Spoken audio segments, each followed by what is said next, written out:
When her alarm had gone off that morning, Holly had rolled her head to one side, where her husband's cheek had been pressed against his pillow. A little bead of spit caught at the corner of his mouth. She had looked at him and wondered whether taking one day off would really be so bad. But then Robin had texted her to say she was on her way, and now Robin was half a step ahead of Holly on the sidewalk. For 7 miles, Robin had been exactly half a step ahead of Holly. It didn't matter how fast they were going either. Holly would speed up, and Robin would speed up. Holly would slow, and Robin would too, staying exactly 1/2 step in the lead the whole time. It was hot. It was always hot in Dallas, but today's heat felt more deliberate, like the morning was making a point. Holly felt sandwiched between the mid-morning sun and the heat rising from the sidewalk in squiggly lines. She had a patch of very cold sweat just above her lip, which felt different from the rest of the sweat making tiny streams across her body. It was the distinct sensation Holly felt before throwing up. "If you ask me, it's a coping mechanism," Robin said, talking over her shoulder. "I mean, I'm no dog psychiatrist, but it just makes sense." She was talking about her golden doodle, who had the unfortunate habit of shitting inside. Holly, however, was less interested in the dog's bowel habits than she was in trying not to throw up. For a week now, Holly had been laboring through the on and off feeling of mild food poisoning, which she had self-diagnosed herself with at the beginning of the week. She couldn't remember the last time she'd had food poisoning. She couldn't remember the last time she'd thrown up. Maybe not since college, although that hadn't been a matter of questionable chana masala, but too much tequila. "Are you feeling all right?" Robin said, turning her head to look at Holly.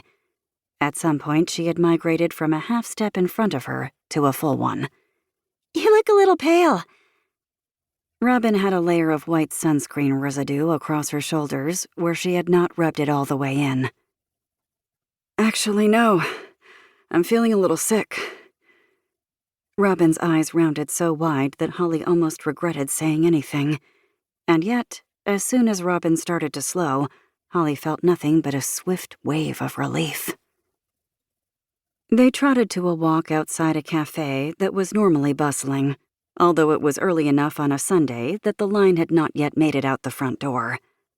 They were in the Bishop's Arts District of Dallas, where most of the coffee shops offered an uncommonly large selection of non-dairy milks.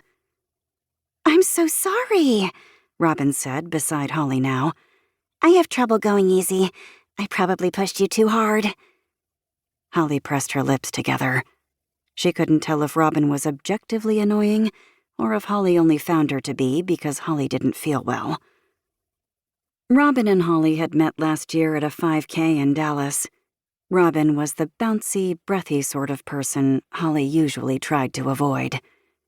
"Almost caught you there at the end," Robin had said, ambushing Holly at the finish line. Her teeth were a bit too big for her mouth, which Holly had charitably tried to ignore. Later that day, Robin and Holly had connected on Instagram, although Holly had only followed her back to be polite. Almost immediately, Robin had sent her a direct message about organizing their own race to benefit some charity Holly didn't recognize. Robin had used the word amazeballs unironically, but despite this, or maybe because of it, Holly hadn't had the heart to tell her no. "It's fine," Holly said, deciding to give Robin the benefit of the doubt.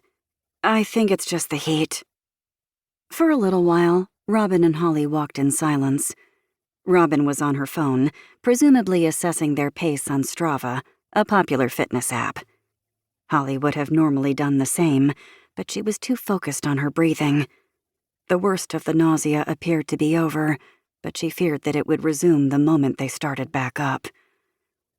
"You can go on without me," Holly said finally. "I think I'm just going to walk back." To Holly's disappointment, Robin clicked her watch and said she was also finished. It was a nice thing to do, cut her run short for Holly, and that was the worst thing about Robin.